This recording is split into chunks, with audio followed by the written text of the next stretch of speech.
Tuan Yang Dipertua, tuntutan supaya loan moratorium dipanjangkan secara pukal sehingga 6 bulan perlu dipertimbangkan sehabis baik oleh kerajaan. Kalaulah PKPB boleh dilanjutkan berkali-kali dan ini akan menjejaskan pendapatan rakyat, kenapa pula moratorium tak boleh dilanjutkan secara automatik dan pukal sekali lagi? Sedangkan bank-bank masih meraih keuntungan yang besar seperti disebut oleh Yang Muhammad Port Dickson semalam. Dalam pada itu, kebiasaan bank-bank memerlukan peminjam membayar balik hanya jika mereka memerlukan dana untuk membuat pinjaman baru. Dan pada ketika ini, permintaan untuk pinjaman baru adalah lemah dan tiada keperluan untuk bank memaksa peminjam sedia ada untuk membayar ansuran. Jika ada permintaan untuk pinjaman baru meningkat pula, bank negara boleh melonggarkan nisbah keperluan reserve berkanun atau statutory reserve ratio bank agar dana bank boleh menampung keperluan pinjaman baru. Tuan Yang Dipertua, saban hari saya menerima banyak aduan serta keluhan daripada rakyat yang terkesan daripada pandemik COVID-19. Jika kita lihat melalui platform sosial media seperti Facebook, Twitter dan sebagainya, rata-rata bukan sahaja dari golongan B40, malah daripada M40 turut menerima impak yang sangat dahsyat daripada situasi ini. Pada bajet kali ini, kerajaan hanya memanjangkan moratorium pada golongan B40, itu pun tidak kepada semua. Ini secara tidak langsung seakan-akan melupakan golongan M40 yang juga menerima kesan yang besar daripada situasi yang kita hadapi. Malah rata-rata golongan M40 menyuarakan ketidakpuasan mereka bahawa bajet ini tidak memberi banyak manfaat kepada mereka.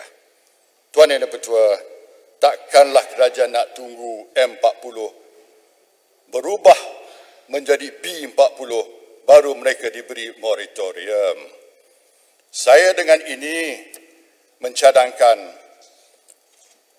agar inisiatif moratorium pukal perlu dipanjangkan kepada semua peminjam, termasuk moratorium untuk peminjam-peminjam daripada Amanah Ikhtiar Malaysia dan tekun untuk tempoh 6 bulan yang akan datang sehingga 30 Jun 2021.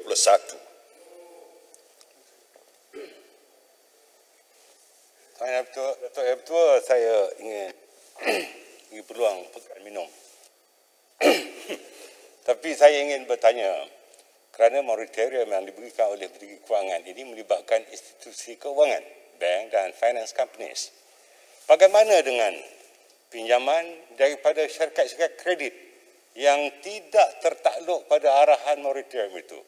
Hari ini dalam media menyebutkan syarikat-syarikat pelacur ngabas yang mengambil pinjaman daripada kredit company sini. Saya fikir kalau dapat pekan memasukkan apa yang saya cadangkan ini, agar mereka yang meminjam daripada non-financial institution tetapi kredit company ini dapat diambil kira. Terima kasih. Bagi bagian Datuk, saya masukkan cadangannya dalam ucapan saya. Saya dengan ini untuk golongan penjawat awam, Tuan Yang Bertua, saya ingin mencadangkan bayaran balik di bawah pinjaman Lembaga Pembiayaan Perumahan Sektor Awam LPPSA diberi moratorium hingga 30 Jun 2021. Tuan Yang Bertua, sebagai langkah yang induk yang perlu dilakukan oleh kerajaan bagi menghadapi ancaman serampang dua mata ini, iaitu COVID dan tekanan ekonomi, saya berpendapat 4 langkah utama perlu dilakukan. Langkah pertama, kita perlu menyuntik lebih banyak dana terus ke tangan rakyat. Inilah cash is king yang disebutkan oleh Yang Mohamad Langkawi berkali-kali. Kedua-dua langkah ini, yakni pengeluaran pukal KWSP dan lanjutan secara automatik moratorium pinjaman adalah selaras dengan pendekatan ini. Lagipun kedua-dua langkah ini tidak melibatkan penambahan defisit kerajaan ataupun hutang negara. Bajet yang dibentangkan ini ada mengandungi cadangan-cadangan untuk memindah kewangan kepada tangan rakyat seperti bantuan BPN, bantuan nelayan, terima kasih, di kewangan yang dipulihkan seperti zaman Barisan Nasional, bantuan kebajikan yang dinaikkan dan lain-lain lagi.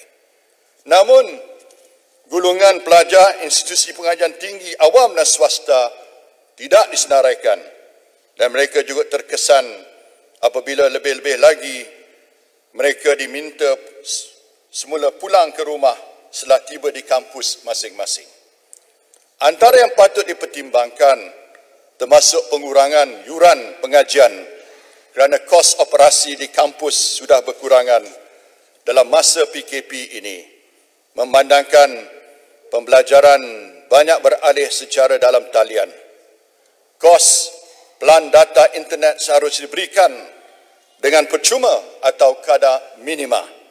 Sehubungan itu, jika kerajaan memberikan RM180 kepada golongan B40 seperti telah diumumkan dalam bajet 2021, saya mohon dipertimbangkan untuk memberi sekurang-kurangnya RM100 kepada golongan M40 jika jumlah yang sama tidak boleh diberikan. Tuan Yang Di-Pertua, saya berterima kasih pada kerajaan atas pengumuman bantuan prihatin nasional. Ini membuktikan pendekatan kerajaan terdahulu dengan memperkenalkan BRIM terbukti sangat membantu rakyat, terutama golongan B40. Rata-rata penerima BRIM marah pada kerajaan PH apabila memberhentikan seketika bantuan tersebut sebelum meneruskan dengan kadar yang lebih rendah di bawah BSH. Saya berpendapat jumlah BPN yang diumumkan dalam bajet ini perlu ditambah baik sehingga mencecah RM2,000. Golongan bujang contohnya, saya mencadangkan agar mereka menerima RM600 dan bukannya RM350. Sedangkan ini adalah jumlah yang dicadangkan oleh BN untuk tahun 2018 tanpa COVID.